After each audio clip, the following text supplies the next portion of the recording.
kehidupan. Biarlah kami mengalami mukjizat-Mu sepanjang hari. Biarlah firman ini Tuhan dinyatakan bagi setiap kami. Biarlah setiap kami saling mengasihi. Percaya saat ini hanya ada satu nama, Tuhan Yesus. Amin. Menjamin hidup kami. Yes. Dan setiap kami Tuhan, Engkau jamah kami Tuhan. Ya Tuhan Yesus. Hati kami, agar kami melekat kepada kasih Tuhan, menjadi fondasi hidup kami. Haleluya. Biarlah kami ditolong oleh kuasa Roh Kudus, agar kami Tuhan mengenal kasih-Mu, mengenal firman-Mu, mengenal Engkau sebagai Tuhan dan Juru Selamat kami. Terima kasih Tuhan. Hamba-Mu serahkan waktu yang ada di dalam tangan-Mu. Di dalam nama Tuhan Yesus, setiap kita yang percaya katakan amin. Amin. Silakan duduk Bapak Saudara. Salam. Ya, puji Tuhan, saya boleh melayani bersama-sama kembali di tempat ini karena Tuhan begitu baik dan begitu dahsyat. Saudara, hari ini kita mau belajar firman Tuhan tentang bagaimana Tuhan menjadi perekat dalam nilai-nilai rumah Tuhan. Perekat di dalam rumah Tuhan didasari oleh kasih Yesus. Amin. Bapak Saudara, nilai yang utama adalah kasih. Tanpa kasih kita tidak bisa bersatu di dalam gereja. Yes. Kenapa di gereja ini kita ini memiliki latar belakang yang berbeda-beda, pendidikan yang berbeda-beda, suku bangsa yang berbeda-beda. Sehingga kalau kita membawa pemikiran kita masing-masing tanpa meletakkan dasar yang benar, maka gereja tidak akan pernah berjalan dengan baik. Pasti kacau balau, saudara. Karena masing-masing punya kemauan, punya kebiasaan, punya budaya. Tapi sini kita meninggalkan budaya kita, meninggalkan cara pikir kita, baik kita itu seorang intelektual maupun seorang yang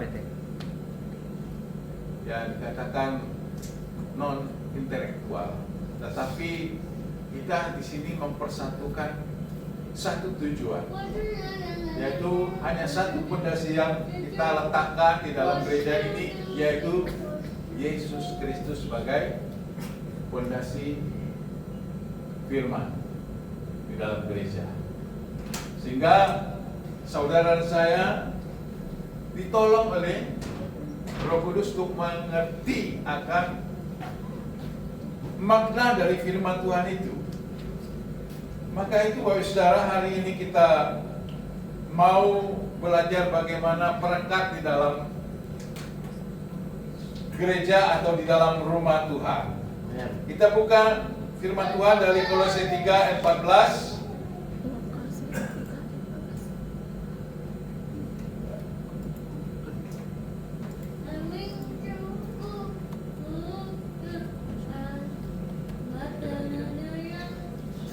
Kolose pasal 3 ayat 14.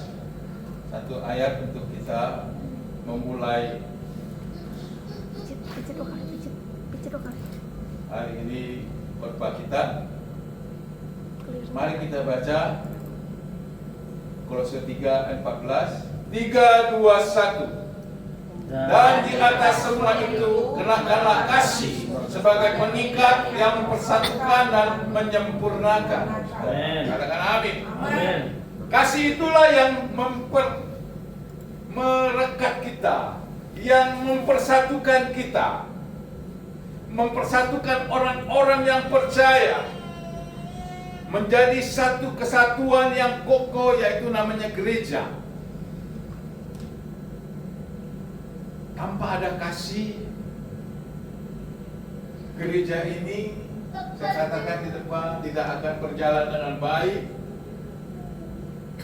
karena masing-masing memiliki pemikiran, memiliki keinginan, latar belakang yang berbeda-beda.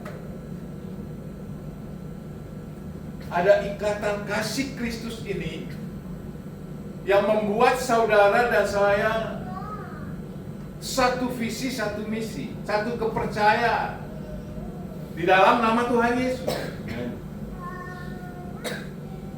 Ketika perekat ini, kasih ini tidak berjalan dengan baik, kalau kasih ini tidak kita lakukan atau tidak ada di dalam gereja, maka gereja akan bubar, saudara. Gereja bubar. Karena semuanya itu, kita ini hanya melayani. Kita ini melayani dengan kasih. Kasih itu tanpa syarat, saudara. Sehingga kita memiliki apa? Penuh hikmat. Memiliki apa? Rohani, mengenali Tuhan Yesus. Kalau kita penuh, saudara dipenuhi. Kalau sudah penuh itu, saudara, artinya kita memiliki iman yang penuh, memiliki kuasa yang penuh, memiliki hati yang penuh kepada firman Tuhan, kepada Yesus. Jangan kita hanya penuh di dalam hikmat, tetapi tidak penuh dalam kasih. Ini sangat bertentangan. Mari kita melihat, saudara, bagaimana kasih itu harus kita lakukan dan harus kita kerjakan. Mari kita melihat satu firman Tuhan yang terambil dari 1 Korintus 13 di mana berbicara tentang kasih. 1 Korintus 13.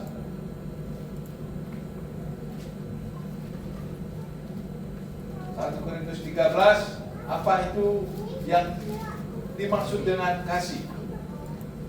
Saya akan bacakan untuk Bapak Saudara.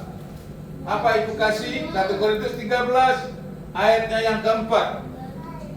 Kasih itu sabar. Kasih itu murah hati. Ia tidak cemburu. Ia tidak memegahkan diri. Ia tidak sombong. Amen. Itulah kasih. Kalau kita masih ada kurang-kurang sabar, kalau kita masih kurang-kurang murah hati, kalau kita masih cemburu-cemburuan, kita masih ada sombong-sombongnya, ya bagaimana gereja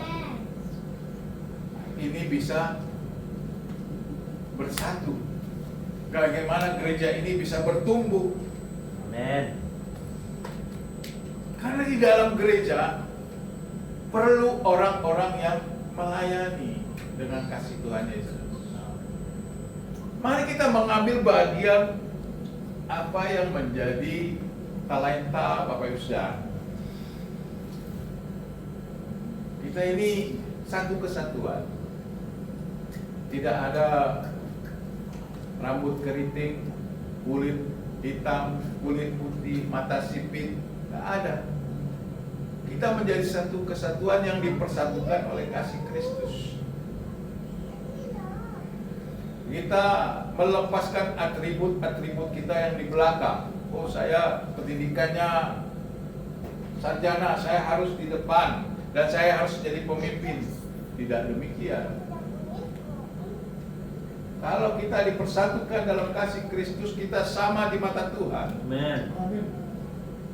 Tidak ada rendah, tidak ada tinggi. Kita sederajat di hadapan Tuhan. Kita ini adalah anak-anak Tuhan. Amin. Status kita semua.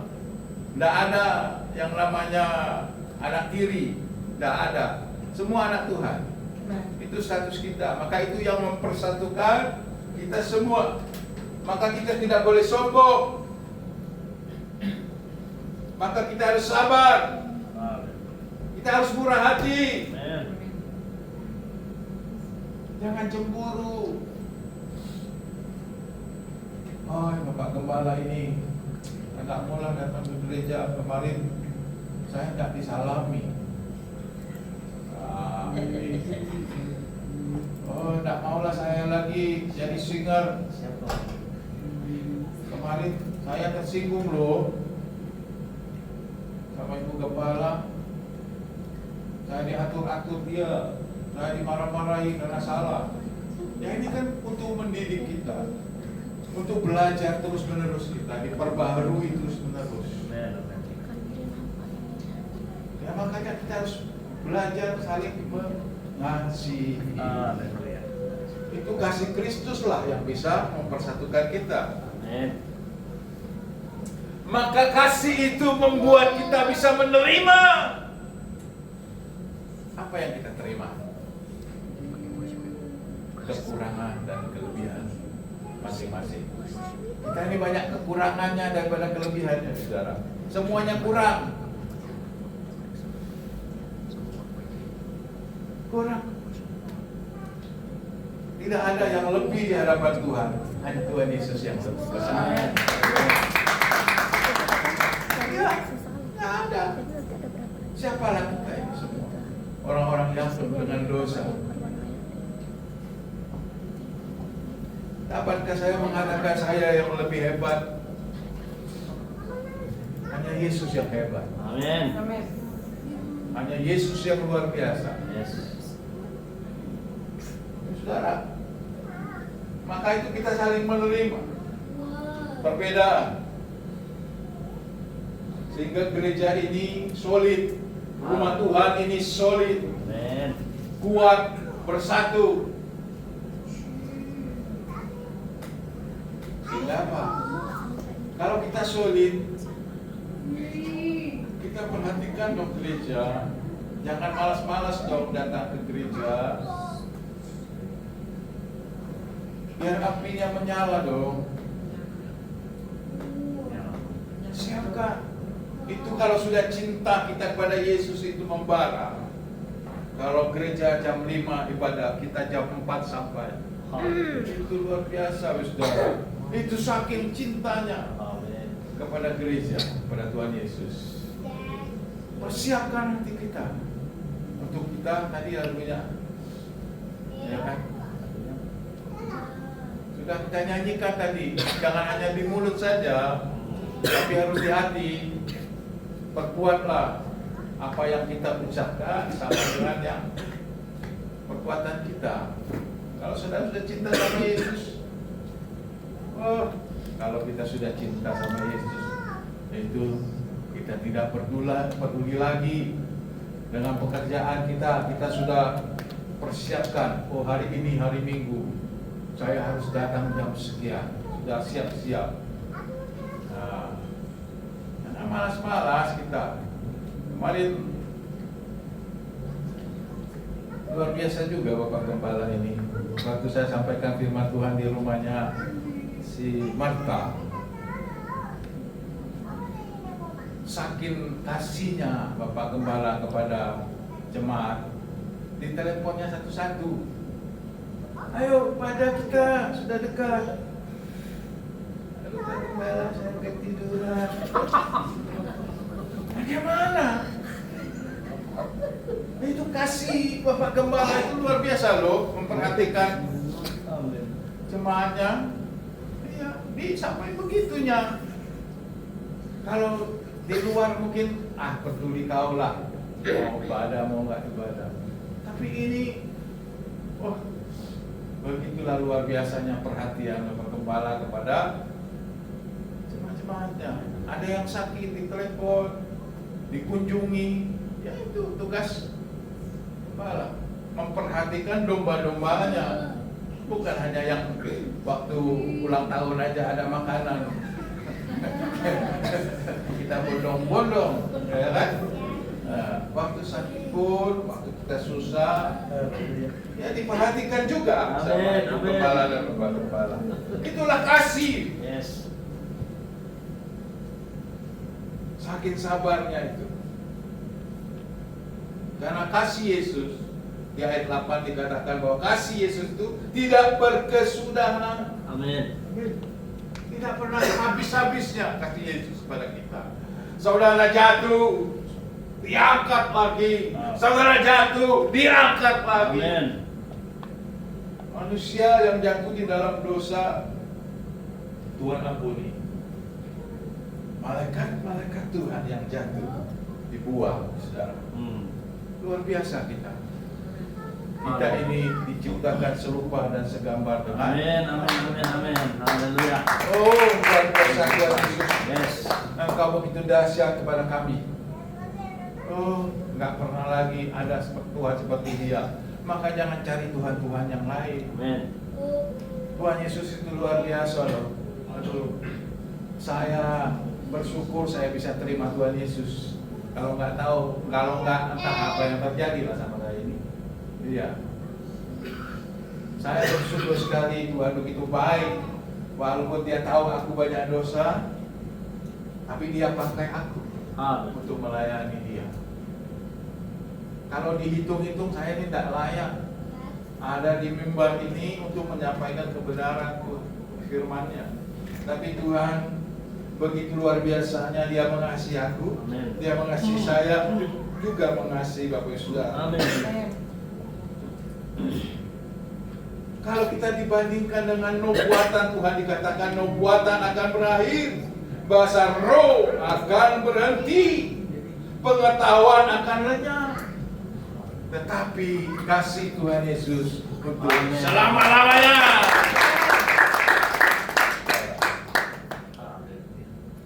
Kita belajar lagi tentang apa yang dikatakan Tuhan tentang nilai-nilai utama di gereja, nilai-nilai utama di rumah Tuhan. Kasih sebagai prioritas. Kita lihat Kolose 3 ayat 12. Karena itu sebagai orang-orang yang pilihan Allah, yang dikuduskan dan dikasihannya, kenakanlah belas kasihan, kemurahan, kerendahan hati, kelemah lembutan, dan kesabaran. Arti makna yang dikatakan, dan di atas semuanya itu kenalkanlah kasih. Artinya kasih itu adalah yang utama. Amin. Poin yang paling penting, poin yang sangat penting, saudara. Poin yang sangat penting. Kasih itu sangat penting, maka disebut di situ. Ada nilainya, ada harganya, ada nilai. Posisinya sangat penting. Kenapa dia penting? Kenapa kasih itu penting? Karena kita adalah orang-orang yang mengenakan apa? Belas kasihan, mengenakan apa? Kemurahan, mengenakan apa? Kerendahan hati, Amin. mengenakan apa? Kelemah lembutan, mengenakan apa? Kesabaran. Itulah kasih itu. Tapi kan prakteknya beda, saudara ya. Dikatakan bahwa sering saya dengar, ya sabar itu kan ada batasnya. Selalu kan kita dengar itu, sabar ada batasnya. Itu kata lo, kata Pak Ginting, itu kata lo. Tapi kata firman kan berbeda. Kata firman kan tidak sama. Ya kalau sama saja ngapain kita baca firman?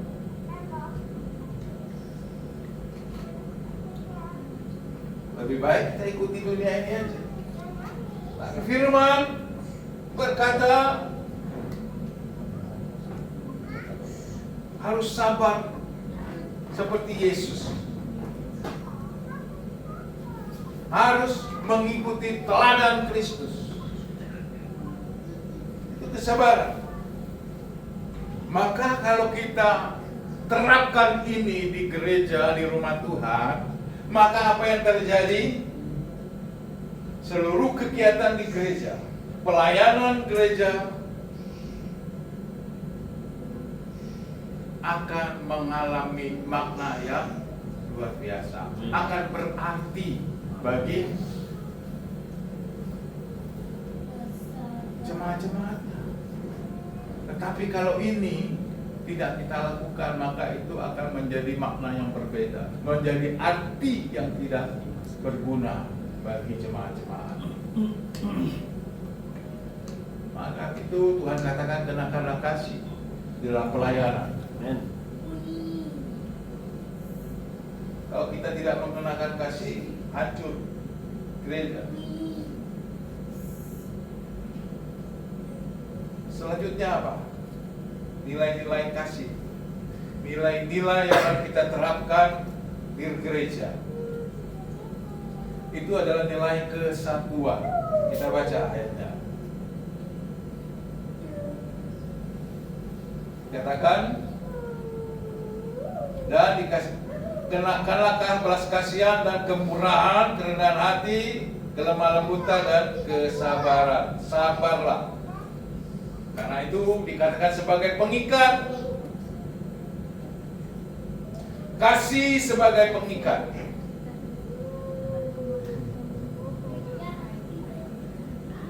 Dan mempersatukan.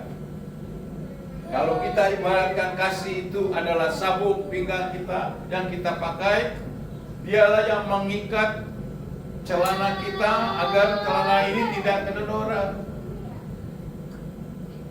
Nah, bagaimana kalau misalnya kita pakai celana kedodoran, ya, menjadi apa? Tidak sinkron dengan pakaian kita. Nah, begitu juga gereja. Gereja harus ada pengikatnya, menahannya, supaya apa? Gereja itu punya kekuatan di dalam kasih Kristus. Kalau kita terapkan di gereja ini saya katakan tadi bahwa kita memiliki latar belakang yang berbeda, maka akan rentan pada gesekan-gesekan. Kita membawa apa? Kebiasaan, budaya masing-masing di dalam hidup kita. Kalau itu yang kita terapkan, maka kasih Kristus tidak akan berjalan di dalam gereja. Maka semua atribut kita buang. Semua budaya pemikiran kita buang. Baiklah kita menggunakan pikiran Kristus, menggunakan landasan firman Tuhan di dalam gereja.